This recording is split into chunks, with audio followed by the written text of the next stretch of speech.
समस्त भारतवासियों को पितृ दिवस के शुभ अवसर पर बहुत बहुत शुभकामनाएं।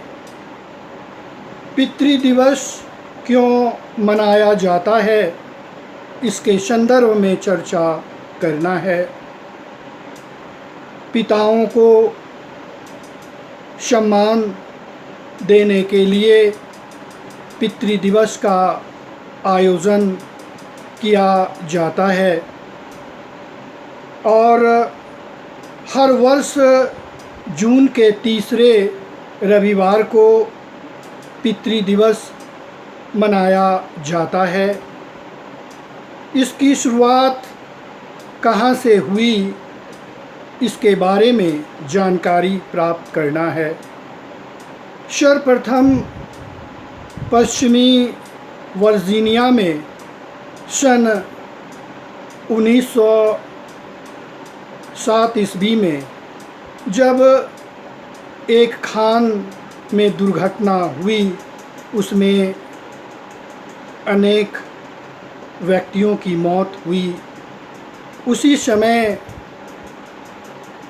ग्रेस गोल्डन ने एक दिवस का आयोजन किया, जिसे पितृ दिवस के रूप में आयोजन किया और 210 पिताओं के सम्मान के लिए यह दिवस आयोजन किया गया और सन 1910 ईस्वी में सर्वप्रथम पश्चिमी वर्जीनिया में पितृ दिवस मनाया गया और आज विश्व में प्रत्येक वर्ष जून के तीसरे रविवार को पितृ दिवस मनाया जाता है। लेकिन देखा जाए तो जब से सृष्टि हुई है उसी समय से पितृ दिवस मनाने का श्रेय मिलना चाहिए, क्योंकि पिता एक ऐसे व्यक्तित्व होते हैं जो सिर्फ अपने बच्चों के लिए ही नहीं बल्कि परिवार के लिए एक महत्वपूर्ण योजना बनाते हैं, कार्य करते हैं। और जैसा कि कहा जाता है, जितना भी इनके बारे में वर्णन किया जाए कम है।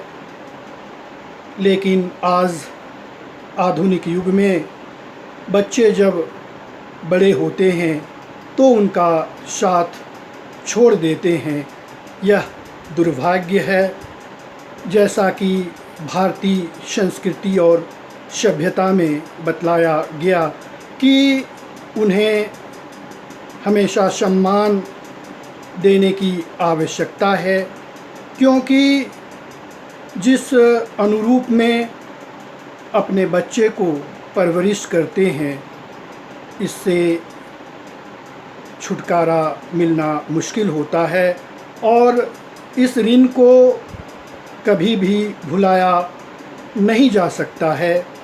इसलिए आवश्यकता इस बात की है कि बच्चे को अपने पिता, माता और परिवार को हमेशा ध्यान में रखना चाहिए। सच ही कहा गया है, the child is the father of the man, क्योंकि वही बच्चा फिर भविष्य में पिता बनेगा और जब उनके साथ दुर्व्यवहार होगा तो काफ़ी तकलीफ़ होगी। इसलिए हमें ऐसे वातावरण का निर्माण करना चाहिए जिससे भारत में कभी भी कोई बच्चा अपने पिता, माता और परिवार को नहीं छोड़ पाएगा। यह सही है कि आधुनिक युग में जो बच्चे बड़े होते हैं और फिर नगर में चले जाते हैं, लाचारी है, लेकिन फिर भी जहाँ तक हो सके अपने माता पिता और परिवार को ध्यान में रखना चाहिए, जिससे एक सुयोग्य नागरिक बनकर देश की सेवा में एक महत्वपूर्ण कार्य होगा। और इस तरह से मैं भारतवर्ष के प्रत्येक बच्चे को यह संदेश देना चाहूँगा कि आप ऐसा वातावरण बनाएं जिससे आने वाला समय खुशीपूर्वक बीते। और जैसा कि पितृ दिवस के बारे में कहा जाता है कि उन्हें सम्मान करें, जिससे उनका दिल हमेशा आपके प्रति सजग रहे। इन्हीं शुभकामनाओं के साथ मैं फिर से एक बार संदेश देना चाहूँगा कि एक ऐसा वातावरण बनाएं जिससे एक अच्छा वातावरण का निर्माण हो। अंत में मैं आपसे कहना चाहूँगा, इसे ज़्यादा से ज़्यादा शेयर करें, जिससे ये जानकारी पूरे भारतवर्ष में ही नहीं बल्कि विश्व में पहुँचे और मनुष्य का कल्याण हो सके। बहुत बहुत धन्यवाद।